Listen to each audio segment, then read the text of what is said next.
Will a Misogi challenge change your life?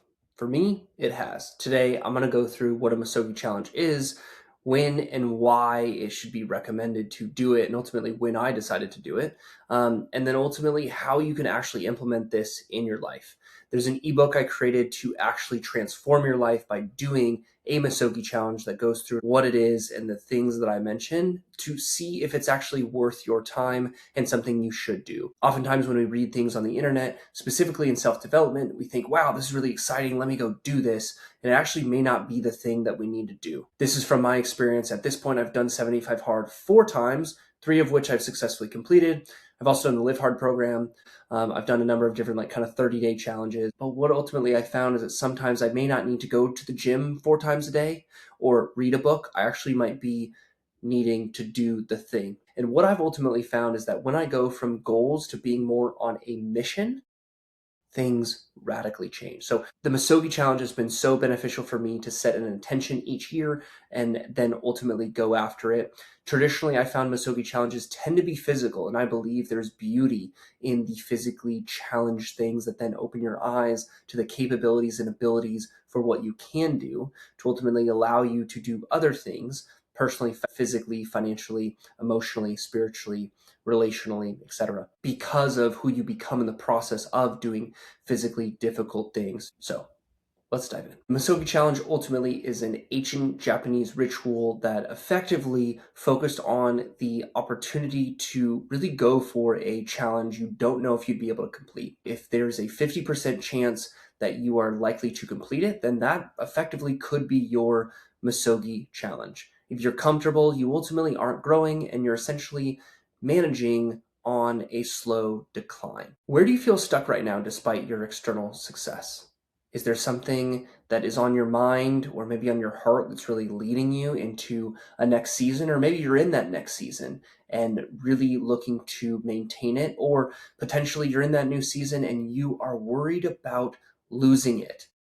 Man, I've been there a couple times through different job changes, career moves, or even location changes as well, even just a sense of purpose. Ultimately, why I created the Investor's Guide to Joy, as I septupled my net worth in the span of 18 months, I really found lost along the way. When I reached that summit that I thought was it, and really that next level, I really found that the goals themselves weren't really what was driving me. It was the pursuit of excellence, being on mission, and ultimately transforming from going to income to then impact, and something that I'm more focused on, which is also why I've created this channel. Now, as we think about the stakes that are at for a Misogi, it's really just to say it's going to launch you in a completely different category of how you think, operate, even how you communicate. Other individuals will say, why are you doing this? And ultimately your life is different from theirs. So discerning the difference between a coach and a critic, and someone who is for you and someone who is concerned about you, and really ensuring that the right things you're doing, again, are in the season that you need to be in. Now, Misogi challenges themselves traditionally require little to no training. It's more of the outcome that you're looking to have in that process. People tend to go on the physical side, but it could be maybe a 30-day silent retreat. Or last year, for example, I posted 100 YouTube videos in 100 days. And radically found that that was a different challenge and ultimately experience. Again, you want to ensure that this is a challenge and you would need to go on mission for it, meaning it would radically transform you. Kind of the idea of 10x is easier than 2x effectively. That ultimately is going to be the radical transformation, that the point of why you would do a Misogi versus just trying to do some goals and try to do some things each day. I ultimately found that whenever I was doing a Misogi, I would be so on a mission that I would do whatever it took and kind of became that person. As opposed to goals, I would still be that same person. So there's also an identity shift. There's, again, kind of an energy around it. You're a competitive person like myself, really transforming and focusing on more of the process and attaining that potential outcome, but not being disappointed if you do fail that outcome, and really learning from that. Here are the 4 things that I would say of why someone should start and do a Misogi challenge. 1, you're redefining your limits. You're maybe in a state of complacency. You're looking to prove to yourself, or you are looking to find yourself in some sort of process. When you don't have a safety net, you ultimately rely on yourself and ultimately create a different version of yourself. And so therefore, you're going to create a new daily compass and a new intuition about yourself. The idea of all tides raise all boats. Ultimately, subconscious processing. I've found, especially with 75 Hard, these mental toughness challenges really put you in a place of how can I, as opposed to it's not possible. And really creating and forming and expanding on that identity of that type of person, as well as really just doing the things that are challenging, actually help a certain part of your brain really grow and expand. Andrew Huberman, for example, talks about this. And that willingness to do things you don't want to do proves to build your grit and resiliency across all areas of life. Now I'm going to go through what is in kind of the ebook and the overall outline that you should think of in 5 different phases. Phase 1 is going to be the audit on self-discovery. So things like, what would you do if you know you couldn't fail? And what scares you the most? Phase 2 are things like identifying core themes, so categorizing potential challenges, again, personally, physically, financially, emotionally, spiritually, things like this to really understand, do I need like a digital detox or minimalism or do a hard challenge? Like, what does that sort of look like and in what area? In phase 3, we look at the list of ideas and ultimately really try to identify patterns and things that could be overlapping.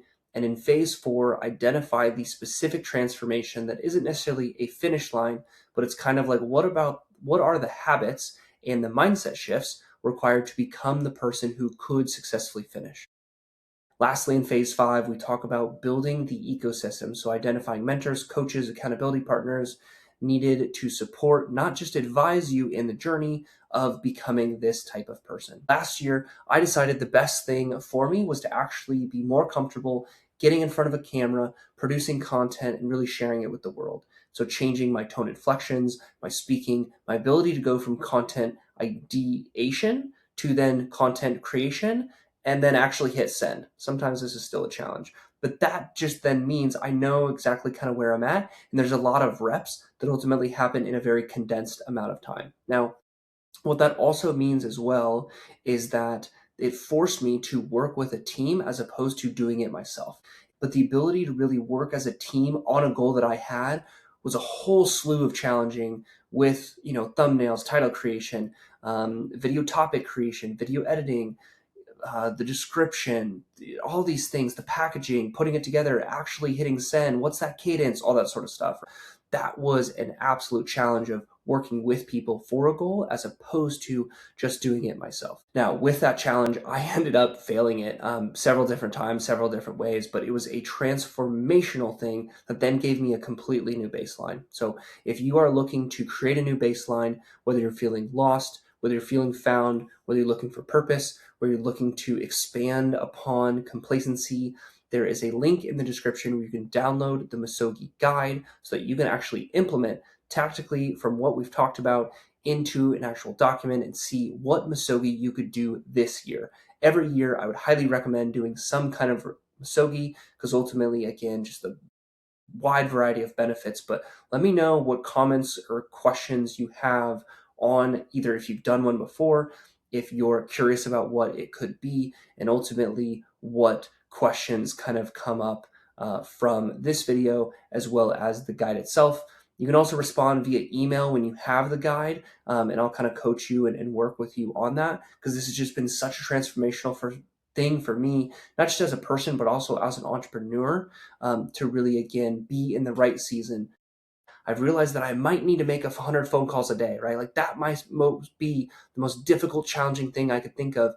And once I had the ability to go to the gym a bunch, I really found again that there were other things that I should work and think on. And there probably are for you too, which is why I wanted to make this video and why I created the ebook. So ultimately you can go from where you're at to where you need to be. And especially if you're a person of faith, where God is calling you to be.